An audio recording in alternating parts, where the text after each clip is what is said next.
Mesdames et messieurs, vous savez, chaque jour est une correction du jour qui suit. Oh yes. On dit normalement qu'aujourd'hui va être la meilleure version de ma journée d'hier. Oh yes. Aujourd'hui, je dois prendre conscience que ma journée d'hier était une journée négative. Oh yes. Ma journée d'hier était une journée qui n'était pas bien. Donc je dois prendre conscience qu'aujourd'hui, alléluia, doit être pour moi une perfection par rapport à hier. Si hier, j'ai fait des choses qui ne sont pas bonnes, aujourd'hui, je dois avancer dans une nouvelle perfection. Oh yes. Et chaque jour, quand j'atteins une certaine perfection, une certaine correction dans mon attitude, dans mon comportement et dans ma réflexion, à la fin de l'année, j'aurai un grand bilan. Oh yes. Devant le trône de mon Seigneur. Et mon thème aujourd'hui, c'est le grand bilan devant le trône de Dieu. Salomon a construit un grand temple. Vérité. Le temple de Jérusalem. Il a mis des milliards dans le temple. Mais Salomon a dit une parole. Dans Ecclésiaste chapitre 1, à partir du verset 2 jusqu'à 4, il dit vanité des vanités, tout est vanité. Oh yes. Regarde, comment un homme qui a été un milliardaire, comment un homme qui a vécu, comment un homme qui a joui de la grâce de la bénédiction financière, il avait de l'or, du diamant, il avait des serviteurs, il avait regardé une grosse maison. Cet homme arrivé à la fin de sa vie, il dit vanité des vanités, tout est vanité. Comment Daddy? En réalité, Salomon est arrivé à une époque où il devait faire un bilan de sa vie. Des châteaux, des pâturages, Oh yes. une grande armée, un roi. Salomon n'a rien envié à quelqu'un. Rien. Si c'est être bouclé, Salomon est le champion des bouclés. Si c'est être alléluia bling bling, Salomon est le champion des bling bling. À telle enseigne que la reine de Saba s'est déplacée de l'Éthiopie jusqu'à le séduire là-bas. Je ne sais pas actuellement quel est ton projet, c'est l'argent. Vanité. Ton projet c'est le voyage. Vanité. Ton projet c'est la beauté. Vanité. Ton projet c'est le mariage. Vanité.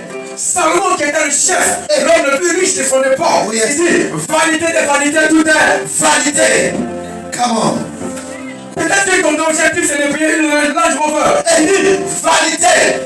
Peut-être que son objectif c'est d'avoir un restaurant rempli de mèches. Il dit vanité. Peut-être que tu as l'intention de faire une formation pour sortir. Il dit vanité. Mais qu'est-ce qui n'est pas vanité alors? Qu'est-ce qui n'est pas vanité? Question. Pose la question à ta soeur, à ton frère, qu'est-ce qui n'est pas vanité? Qu'est-ce qui n'est pas vanité? Aïe aïe aïe. Pose la question, qu'est-ce qui n'est pas vanité? Chapitre 6, verset 33 dit quoi? Cherchez premièrement le royaume des cieux et sa justice.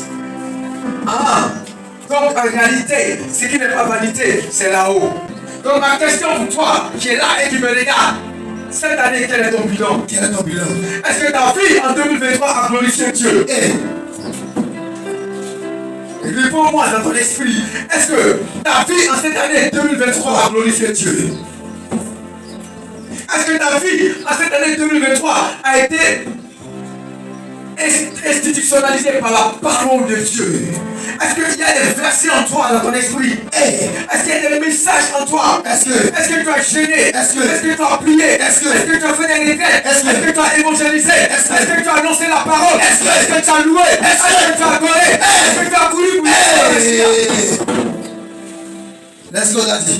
Si cela n'a pas été fait dans ta vie, en 2023, c'est que tu as échoué.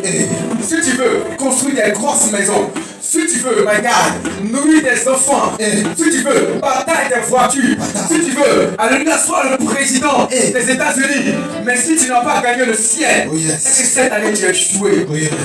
Aucune évangélisation, zéro converti, et tu penses que tu connais Dieu.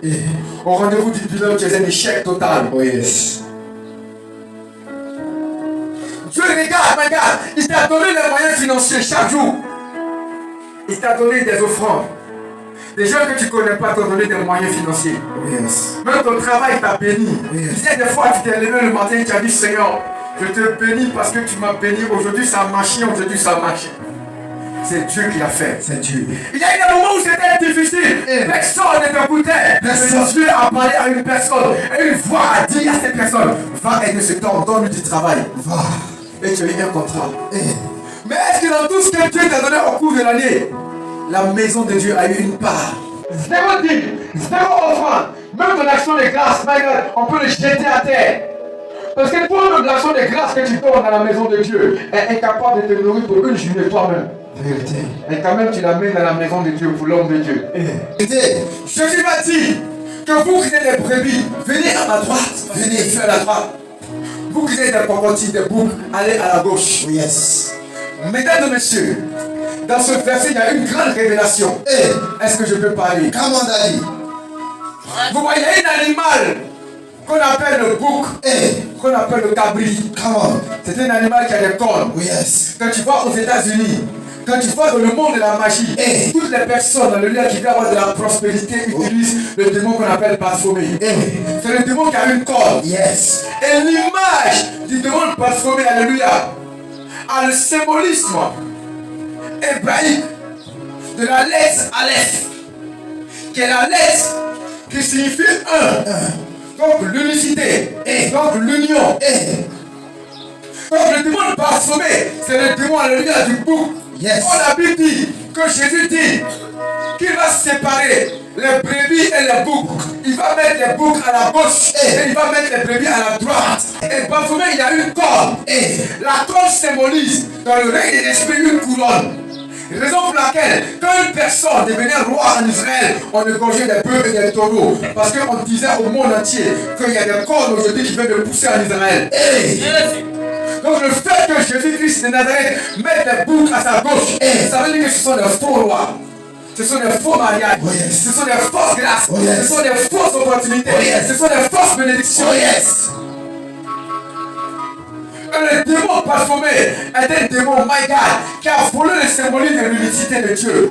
Mais en réalité, ce qui est contre l'unicité de Dieu crée, alléluia, la désunion, Oh yes. crée le divorce, Oh yes. crée la séparation. Oh yes. Donc en réalité, au cours de l'année, il est facile de savoir si tu as travaillé pour Dieu ou tu as travaillé pour Satan. Est-ce que ta mission a uni?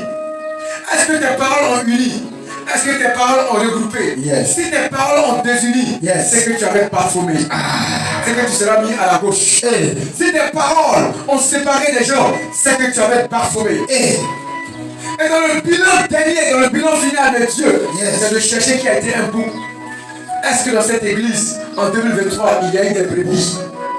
La brebis ne se plaint pas. Vérité. La brebis obéit. Yes. La brebis, elle est douce. Brebis, parle pas trop. Vérité. Cette année, si tu étais dans l'humilité, tu as fait un bon bilan. Vérité. Cette année, si tu étais dans l'obéissance, tu as fait un bon bilan. Oh yes. Chaque dimanche, tu es dehors. Chaque dimanche, tu es dehors. Veillée de prière, dehors. Jeûne, dehors. Prière, dehors. Programme de l'église, dehors.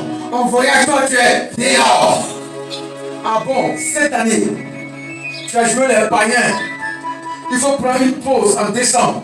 Pour dire, j'ai mal fait ma vie cette année 2023. J'ai mal fait. Seigneur, je te demande pardon. Bénis-moi pour que 2024, je puisse avancer. Oh yes. C'est pas le moment d'aller boire. C'est pas le moment d'aller dormir dans un hôtel. Non. C'est pas le moment. Que le bilan de cette année soit pour toi un bilan de réflexion. Oh yes. Il y a des gens qui ont pris alléluia, l'année 2023 pour critiquer. Il y a des gens qui ont pris l'année 2023 pour regarder si TikTok, les jolis garçons. Lui, il est beau, il a joli dents. Lui, il est vilain, il a teint noir. Il y a des gens qui ont pris le temps à pleurer durant toute l'année 2023 à cause d'un gourmet ancestral. Ma fille, laisse-moi te dire que tu as eu 365 jours pour avoir la victoire sur Satan. Attendez, répétez-moi. 365 jours pour avoir la victoire sur Satan. Si tu as échoué, ce n'est pas la faute de Dieu. Pose-toi la question. Toi-même, examine-toi. Et regarde-toi dans le miroir. Et dis, Seigneur, qu'est-ce qui n'a pas marché? Qu'est-ce qui n'a pas marché? J'ai une réponse pour toi. Oh yes. C'est ta désobéissance.